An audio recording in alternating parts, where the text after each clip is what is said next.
Hi friends, welcome to our channel VVM career maker. సచివాలయంలో permanent ఉద్యోగాలకు notification అయితే రావడం జరిగింది. ఫీల్డ్ ఆఫీసర్ ఉద్యోగము, జీతం వచ్చి మనకు 95,000 పైనే ఉంటుంది.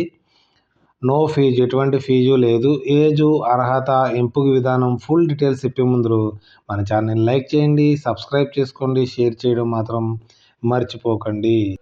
మనకి ఈ notification government of India cabinet secretariat release చేసింది. ఎంప్లాయ్మెంట్ న్యూస్ పేపర్లో మనకి నోటిఫికేషన్ అయితే రావడం జరిగింది. టోటల్ 250 పోస్టులకి ఈ నోటిఫికేషను. దాంట్లో మనకి కంప్యూటర్ మీ సబ్జెక్టులు విధంగా ఉంటుంది. కంప్యూటర్ సైన్స్ ఉన్నవారికి, ఇన్ఫర్మేషన్ టెక్నాలజీ వారికి 124, డేటా సైన్స్, ఆర్టిఫిషియల్ ఇంటెలిజెన్స్కి 10 వేకెన్సీలు ఉన్నాయి. తర్వాత ఎలక్ట్రానిక్స్ చదివిన వారు, దాంతో పరంగా కమ్యూనికేషను, తర్వాత టెలికమ్యూనికేషన్ చదివిన 95 వేకెన్సీలు ఉన్నాయి. సివిల్ ఇంజనీరింగ్కి 2, మెకానికల్ ఇంజనీరింగ్కి 2, ఫిజిక్స్కి 6, కెమిస్ట్రీకి 4, మ్యాథమెటిక్స్కి 2, స్టాటిస్టిక్స్కి 2, జోగ్రఫీకి 2 వేకెన్సీలు అయితే ఉన్నాయి.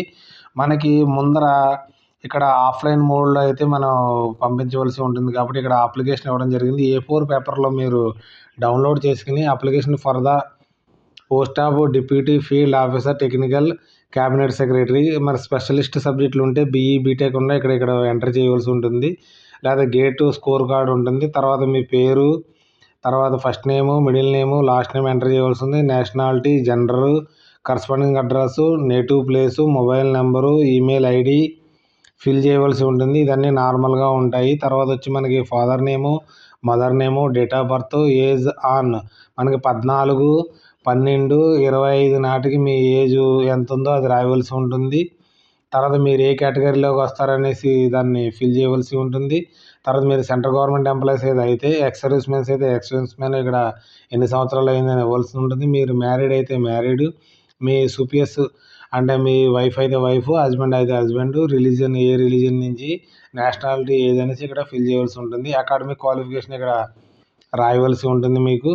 తర్వాత పూర్తి డీటెయిల్స్ అన్నీ నింపిన తర్వాత మీరు సిగ్నేచర్ పెట్టి ఇక్కడ ప్లేసు, డేటు పెట్టవలసి ఉంటుంది. దీంతో పరంగా మీకు ఏమేమి డాక్యుమెంట్స్ మీకు దీంతో పరంగా అప్లికేషన్తో పరంగా పెట్టాలంటే మీకు eligibility candidates self attested copies అయితే పెట్టవలసి ఉంది. అన్ని ఎడ్యుకేషన్ సర్టిఫికేట్ మార్క్ లిస్ట్ పెట్టాలి, హార్డ్ కాపీ పెట్టవలసి ఉంటుంది. తర్వాత 10th class, intermediate, BE BTech, MSc, date of birth certificate, PAN card, passport, driving సూటు ఏదైనా పెట్టవచ్చు. గేటు స్కోర్ కార్డు పెట్టవలసి ఉంటుంది, క్యాస్ట్ సర్టిఫికేట్.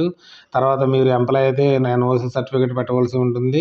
మీరు డిశ్చార్జ్ అయితే ఎక్సైజ్ మీద డిశ్చార్జ్ సర్టిఫికేట్ కూడా పెట్టవలసింది. ఇది కూడా A4 పేపర్లో మీరు ప్రింట్ తీసుకుని అది కూడా ఇంగ్లీష్లో క్యాపిటల్ లెటర్స్లో అయితే ఫిల్ చేయాలి.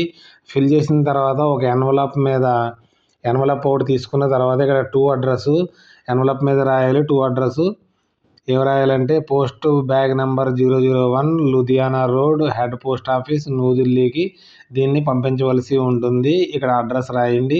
తర్వాత వచ్చి మీకు ఫ్రమ్ అడ్రస్ ఇక్కడ రావాల్సింది. ఏ పోస్ట్కి అప్లై చేస్తున్నారో ఈ పైన అప్లైడ్ ఫర్ ద పోస్ట్ అనేసి పెట్టి మీరైతే ఇది ఆర్డినరీ పోస్ట్లో పంపించాలి. ఆర్డినరీ పోస్ట్లో అందుకే ఈరోజే మీరు ఫిల్ చేసి పంపించండి. ఎప్పుడు ఒకవేళ పోస్టల్ డిలే అయితే కూడా మీకు ఎటువంటి ప్రాబ్లం అయితే ఉండదు. ఏజ్ విషయానికి వస్తే ఈ జాబ్కి మనకి 18 నుంచి 30 సంవత్సరాల్లో ఉన్నవారు అన్రిజర్వ్డ్ క్యాండిడేట్స్ దీనికి అప్లై చేసుకోవచ్చు. ఎస్సీ ఎస్టీలకి 35 ఇయర్స్ దాకా, ఓబీసీ వారికి 33 ఇయర్స్ దాకా, ఎక్స్ సర్వీస్ మెన్స్కి 35 ఇయర్స్ దాకా, ఫిజికల్ హ్యాండిక్యాప్డ్ వారికి 45 ఇయర్స్ దాకా అప్లై చేసుకునే అవకాశం అయితే ఉంది. ఇది మనకు శాలరీ వచ్చి 99,000 రూపీస్ ఉంటుంది. మనకి లాస్ట్ డేట్ వచ్చి 14/12/2025 నాటికి మనకి అప్లై చేసుకోవాల్సి ఉంటుంది. ఇది ఇప్పుడే అప్లై చేసేయండి. మీకు నేను ఆన్లైన్ కాదు కాబట్టి ఎటువంటి ఫీజు కూడా లేదు. కాబట్టి అప్లై చేసి మీరు ఉద్యోగం పొందాలని కోరుతున్నాను. మా ఇన్ఫర్మేషన్ మీకు నచ్చినట్లయితే మన ఛానల్ని లైక్ చేయండి, షేర్ చేయండి, సబ్స్క్రైబ్ చేసుకోవడం మర్చిపోకండి. Thanks for watching my channel. Bye.